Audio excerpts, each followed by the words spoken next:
नमस्कार फ्रेंड्स, लक्ष्य education channel में आपका स्वागत है। देखिए, कक्षा 10वीं विषय विज्ञान का ये हाई स्कूल का प्रश्न पत्र है। तो यहाँ पर हम देखते हैं कि आपकी जो परीक्षा में किस तरीके से सवाल आते हैं और उनके क्या उत्तर होंगे। तो देख लेते हैं फ्रेंड्स किस तरीके के सवाल आते हैं और उन सभी के उत्तर भी देखेंगे। देखिए, पहला सवाल हमारे पास लिखा हुआ है, सही विकल्प का चयन करके लिखिए। अमीबा में किस विधि के द्वारा जनन होता है? तो अमीबा में द्विखंडन विधि द्वारा जनन होता है। ठीक है। फिर समतल दर्पण की फोकस दूरी होती है। तो जो समतल दर्पण होता है इसकी फोकस दूरी अनंत होती है। प्रतिरोध का मात्रक होता है। तो प्रतिरोध का मात्रक ओम होता है। ठीक है।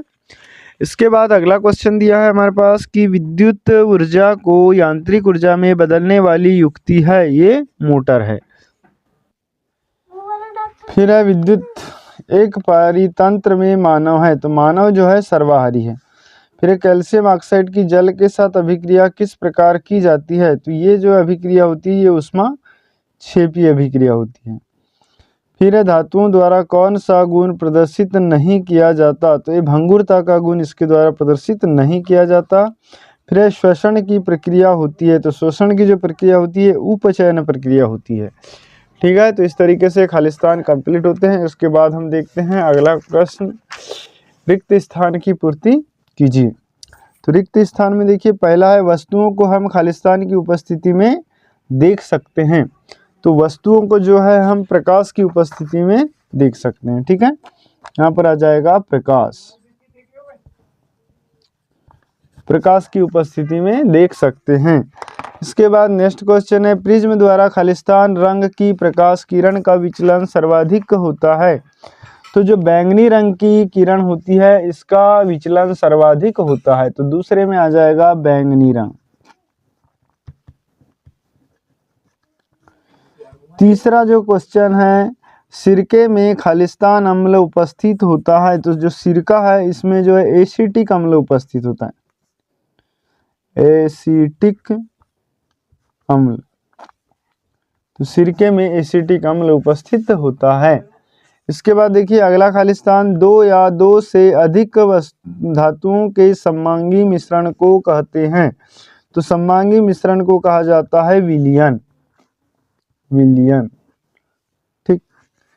पांचवा में क्या बोला, टेस्टोस्टेरोन हार्मोन का स्रावन खालिस्तान से होता है। तो ये पुरुष के वृषण से होता है।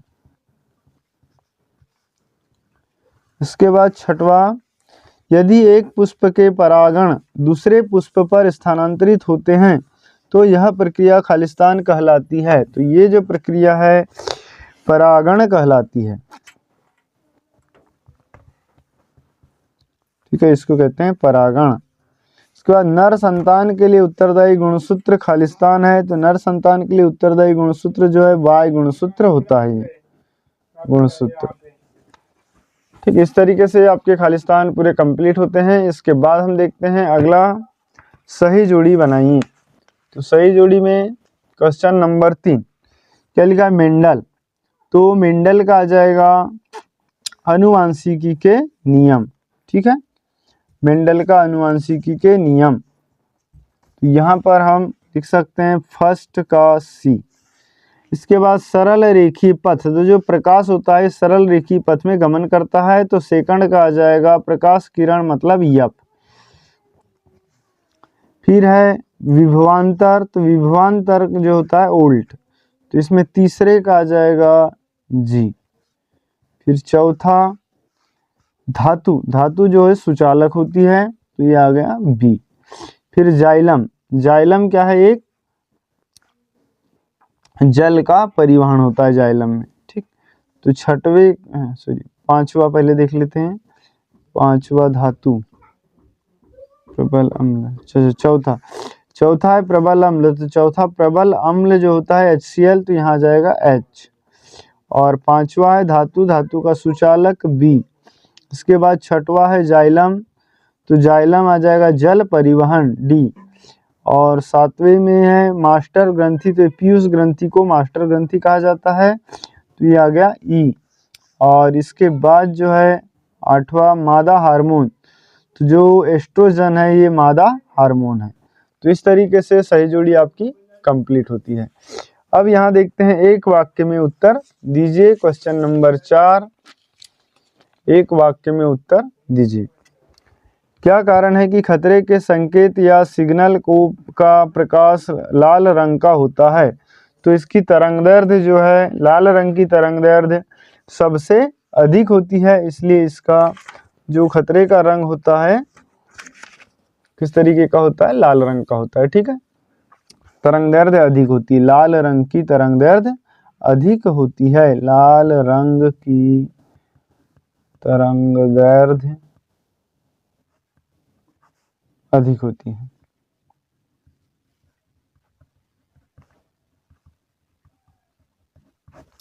फिर एक अश्व शक्ति में कितने वाट होते हैं? तो 746 वाट होते हैं। ठीक है, इसके बाद विद्युत परिपथों की लघुपतन तथा अतिभारण के कारण होने वाली हानि से सुरक्षा की सबसे महत्वपूर्ण युक्ति क्या है? तो इसकी सबसे महत्वपूर्ण युक्ति होती है फ्यूज तार। ठीक, फिर वे अभिक्रियाएं जिनमें अभिकारकों के बीच आयनों का आदान प्रदान होता है उन्हें कहा जाता है? तो उन्हें कहा जाता है द्विविस्थापन अभिक्रिया। द्विविस्थापन अभिक्रिया।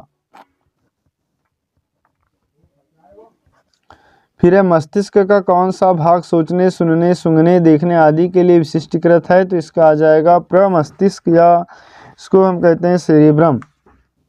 प्रमस्तिष्क, या इसको कहते हैं सेरेब्रम।